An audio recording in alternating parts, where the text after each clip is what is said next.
Hello, Alexis here, and my lovely assistant Riley, my sweet daughter, and coming to you from Alexis Coachever Health and Fitness RX.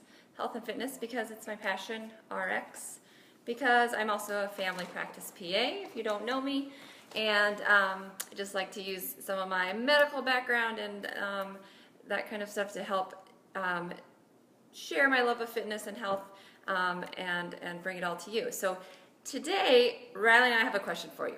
So we're curious. We want to know, are you killing it with your nutrition?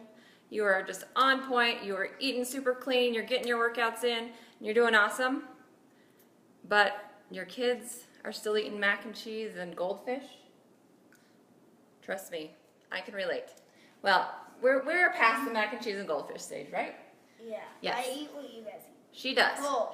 We are getting there. We are making headway on the whole kids eating clean journey. But I just wanted to bring some quick tips today, just to help you maybe if you're trying to work your way through this, getting your kids to eat clean and to eat some of the same things you do. So we just have some really quick tips we're going to share and hope they help you. So our tip number one is what?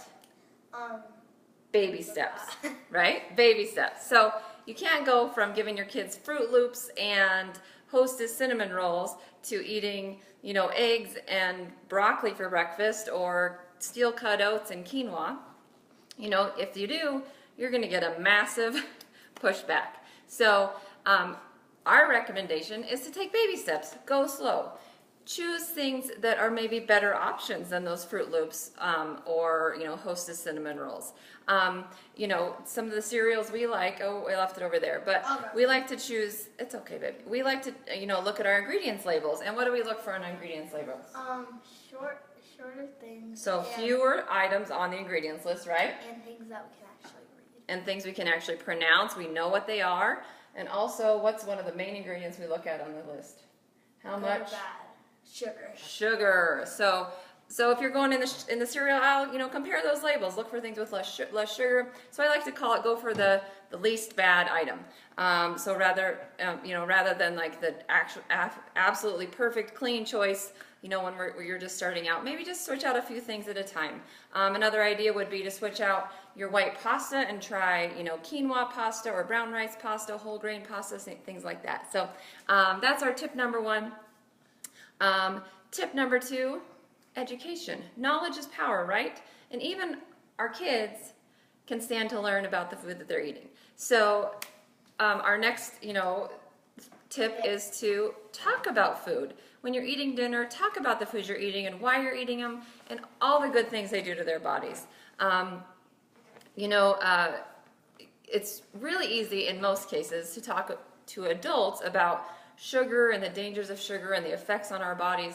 But, it's important to talk to our kids about it too, but we got to do it in their language. So I suggest telling them things like, we don't want to eat too much sugar because it might give us a tummy ache. It might make it hard to concentrate in class, those kind of things. Or put it in more positive terms like, gosh, eating those fresh fruits and vegetables are definitely going to make you faster on the football field or throw that football further or dance longer, and just help them relate to it and why they should, choose those things.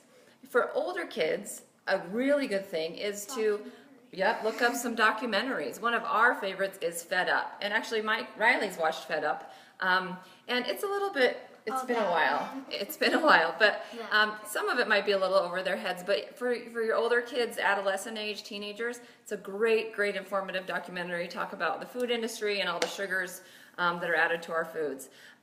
So then our tip number three, and our last tip is make some easy guidelines. I'm not calling these rules because I don't think you should have rules around food or like all-out bans on food because that just creates issues down the road. But some of our guidelines, we're going to do that one, we'll do that one at the end. But some of our guidelines are, what's our snacking guideline? Fridge, pantry. And so what does that mean?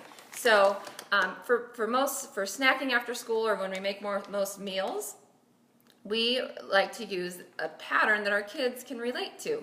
So when we've taught them about healthy food, we've helped them understand that it's best to eat real food, whole foods, and that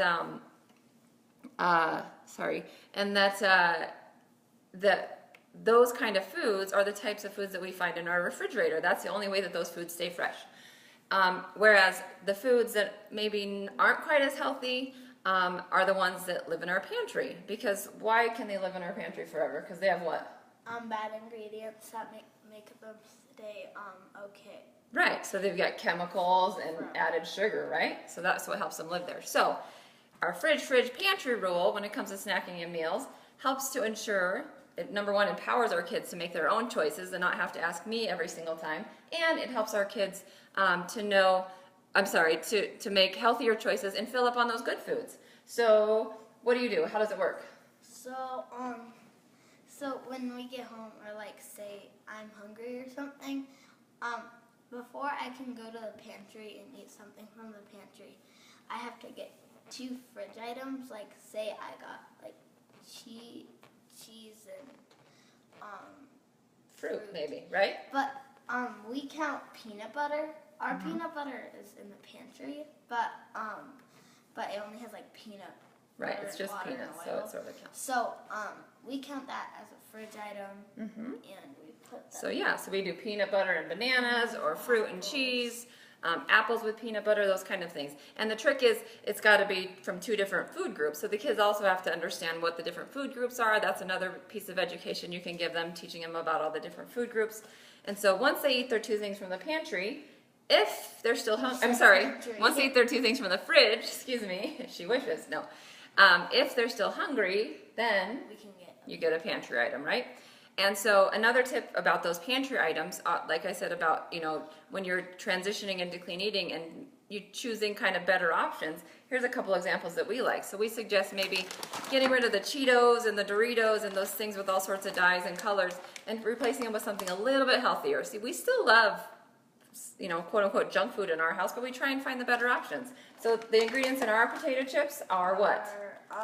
Potatoes, oil, and Salt, Salt. right? 3 things, done. So those kind of things, some other kind of things we've done is we've replaced like cereal bars, like the real high sugar cereal bars, with things like a Lara bar. My son definitely loves some cereal bars for snacks. And these are completely, super natural. They definitely have a lot of natural sugars in them with, juice concentrates and berries and fruits, but but they're definitely better than the higher sugar options with more chemicals, that kind of thing. So, fridge, pantry rule. One last thing, when we make our school lunches, I like to kind of empower my kids so I'm not having to do it all the time. So we use a little template so they know how to make their lunches balanced. So you'll see it says, it's backwards, protein, grains or carbs, fruits and snacks, and vegetables. Woo, I wish they would fill up their lunchbox with that many vegetables, but at least that helps them get that balanced meal, helps them learn about the food groups, and just kind of educates them again. So so those are our 3 tips. Baby steps, don't go too fast or you'll get lots of pushback. Educate your kids, help them know about it, talk about food. Educate yourself, obviously, and then teach your kids in turn, because the earlier you start, the younger they start learning about why it's so important to eat clean. The better it will be for them in the long run. And lastly, make some easy guidelines. Fridge, pantry, give them a template of how to make their school lunches, and go from there. And if you start those few things, you'll be well on your way to the entire family eating healthy. And I'm going to be doing my best to bring in you lots more valuable information this week, more about how to get your family on board. This is just part 1 of that series. And just going forward from here, my goal is to bring you lots and lots of great, valuable information. So I hope that was helpful for you. I hope you have a wonderful night, and good luck getting those kids on board. Take care.